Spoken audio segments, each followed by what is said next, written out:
Garrison Basic School in Burma camp. I started Tinker coding in 2019.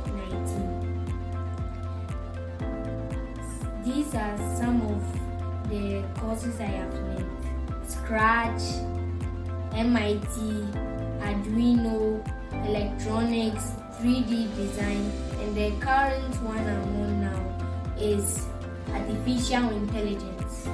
I have some instructors. The one I have now, the name is Mr. Aklish. He's kind, generous, and understands what I see. This is one of the projects. So the name of this project is the Archery Target.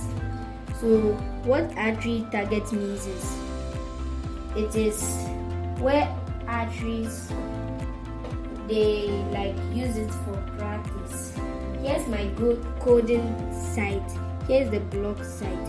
So in order for this code to start, we click run, and here is my archery target. Thank you.